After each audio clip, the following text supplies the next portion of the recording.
guys, welcome back to our YouTube channel. So, meron tayo ditong yung lamang loob na pinakuluan ko. Ngayon, hihiwain ko to para mailagay natin sa ref. Kasi hindi pa naman natin siya. Madami kasi to. Hindi ko alam kung ilang kilo binili ni Asis. Pinakuluan, tapos hinugasan ulit. Saka hihiwain. Masarap to, bopis. Masarap din to, bopis. Tapos, yung buton na tinatawag nila, dry lang yung pagkakaluto niya, masarap din. Kasi sabi ko, hindi ako magluluto ng papaitan. Kaya lang, sabi ni Asis, magluto daw ako. Pang pulutan. Sabi niya, magluto ka. Nagustuhan kasi ni Asis yung papaitan na niluto dati nung umuwi kami ng Pilipinas. Ngayon, bukas, by tika, ina-expect namin na wala. Kasi nga, bawal ang tika, ganyan. Kaso, tumawag yung pinsan ni Asis. Sabi niya, pupunta ako dyan. Tumawag siya kagabi. Sabi niya, pupunta ako dyan bukas, sabi niya. Wala mang tika, sabi niya, pero invite ko kayo para kumain. Yun ang sabi niya. Kaya, si Asis, natawa ko kay Asis kasi na problema siya kung anong ibibigay niya. Sabi niya, wala na akong pera. Sabi niya, anong ibibigay ko? Kasi yung pera na ipon namin nung dasay na kita niya sa tuktok, nagastos na namin. Pinangbayad namin ng traktor, ng seeds na ipapangtanim. Pinambili ko ng brush at kung ano-ano paggamit dito sa bahay, pagkain, ganyan. Nagastos na namin yung naipon ko na pera na kinita ni Asis nung dasay nga. Kasi hindi naman talaga kasi ina-expect na mag-i-invite sila. Na kahit walang tika, mag-i-invite sila na para kumain doon. So, ang mahirap, tatlo. Si Tonton, si Asher, at saka si Asis. Yun ang sabi niya kagabi. Silang tatlo daw. Ini-invite nila. Eh, kapag ganyan, na kung ano yung laman nung bilao, or kung saan man nila ilagay yung pagkain ibibigay, kailangan doble ang presyo nun. Paano kung nagbigay din sila ng damit? Damit ni Tonton, damit ni Asher, sandals. Kasi yun ang binigay nila last year eh. Sandals, t-shirt, ganyan, yung mga sweets. Kaya, hindi ko alam. Sabi ni Asis, magkano ibibigay ko? Sabi ko, depende sa'yo. Sabi ko sa kanya, depende. Ikaw.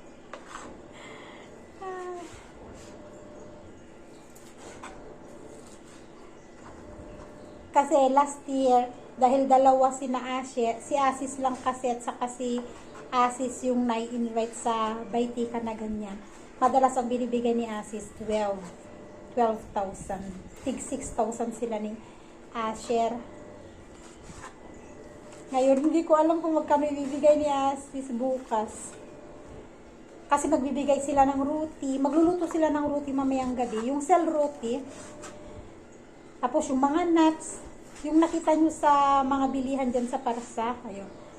Mga nuts, apple, saging, suntala, yan, mga ibibigay nila. Laman ng bilao.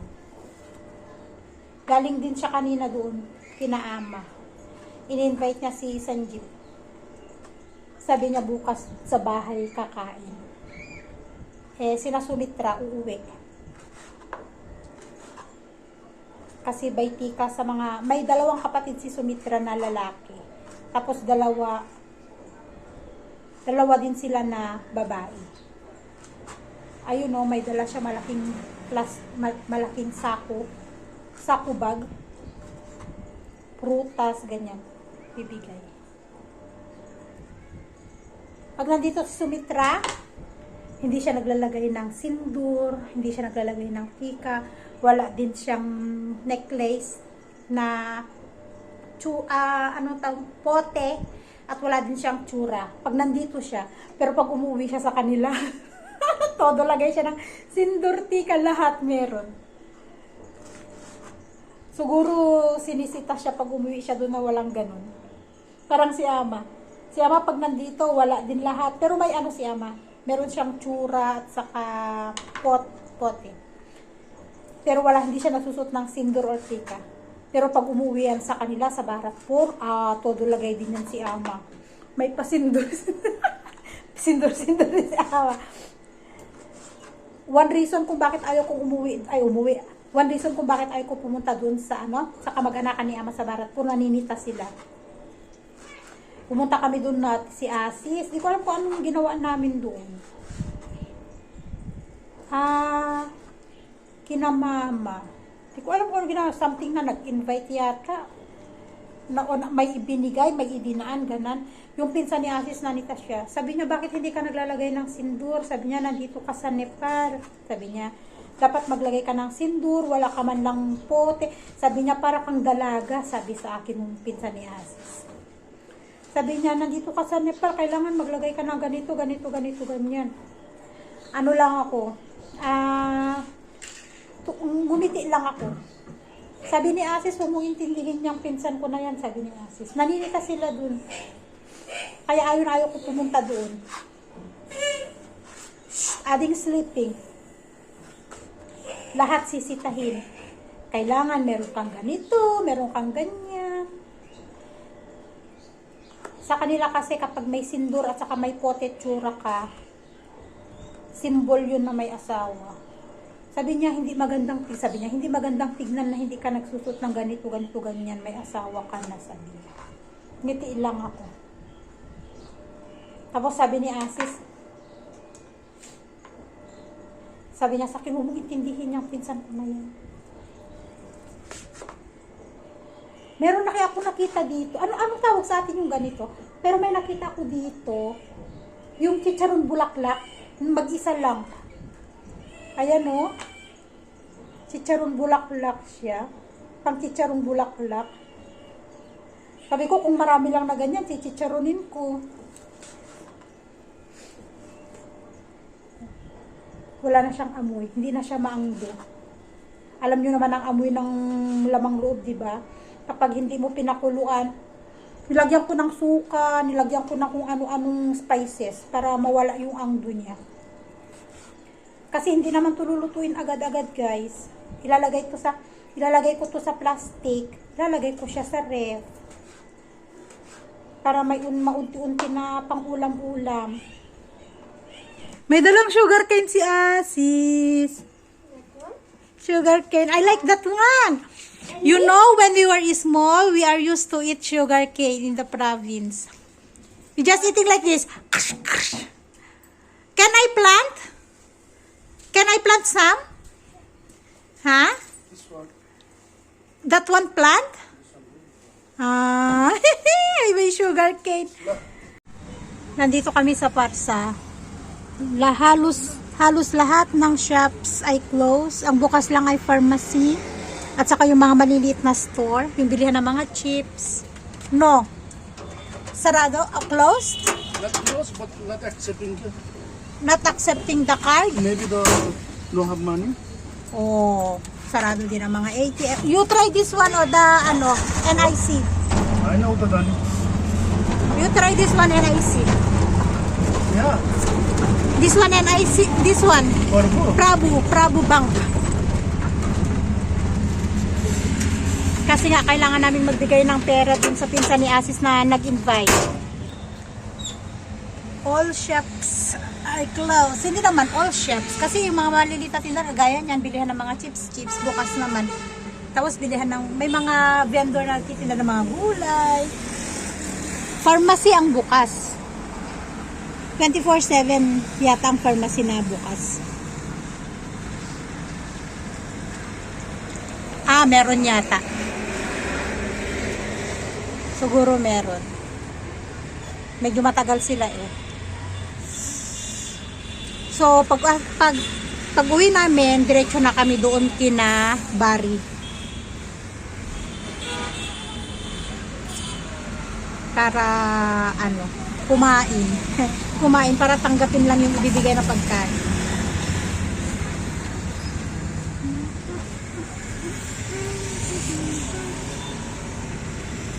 Wow. तेरे भी जान रहा वाली कितनी बार मैंने पूछते हैं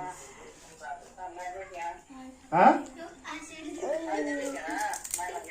Don't scatter the crackers ha. Don't scatter crackers.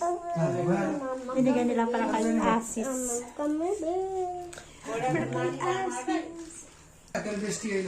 Yan yung sinasabi ko sa inyo guys. Nakalagay siya sa bilao. Kay Sanjeev, kay Asis. Ganyan kadami yung ilalagay nila. May mga prutas, crackers, sweet.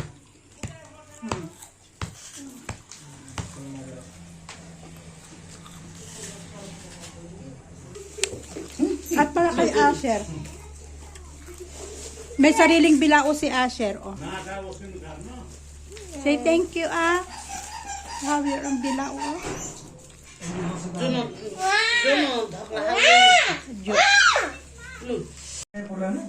Kami ni Tonton taga-kain lang.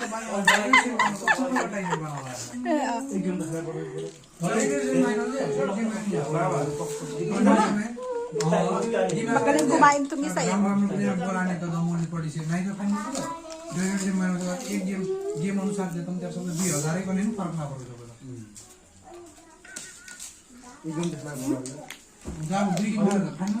So, nandito na kami sa bahay guys. Inuwi ko si Tonton kasi inaantok na, pinatulog ko. Ayan, tutulog na siya sa may duyan. At nakatanggap din si Tonton ng isang paris na damit. Yan. So, yung bilao na para kay Asher at Tonton. Tapos, ito yung para kay Asher. Maganda yung tela na binili nila. Hindi siya cotton, pero para siyang at ito yung para kay Asis. Tamang-tama, pang winter niya, pag nag-drive siya. Yan. Maganda yung tela niya, hindi siya cotton, pero siya, yung madulas, anong tawag doon? Yung madulas na tela. Ito din yung kay Asher. So, ayan, ang daming pagkain, ang daming saging. So, balak ko sa saging ay magluluto tayo ng banana cake. Ayan, nilagay na namin siya sa plastic. At yung chicharon ang dami. Tapos yung apple, gagawa ako ng apple cake. Yun ang gagawin ko sa apple cake para hindi masira. At saka sa saging, gagawin nating banana cake. At saka yung mga nuts, 3 yung nuts. Isa para kay Asis, isa para kay Asher, isa para kay Tonton. At saka yung ganito, na chicharon. Masarap to, yung ganito. Malinamnam siya. Busog na busog ako. Ako yung kumain sa pagkain ni Asher. Dapat sana kay Asher. Fried fish, fried chicken, tapos meron ding meat at saka meron din silang meat. I-end ko na yung aking video guys kasi magdadaw-suri sila. Paalis sila daw-suri. Malakas yung tugtog. Baka makapiright ako. See you in our next vlog everyone. Bye and God bless us all.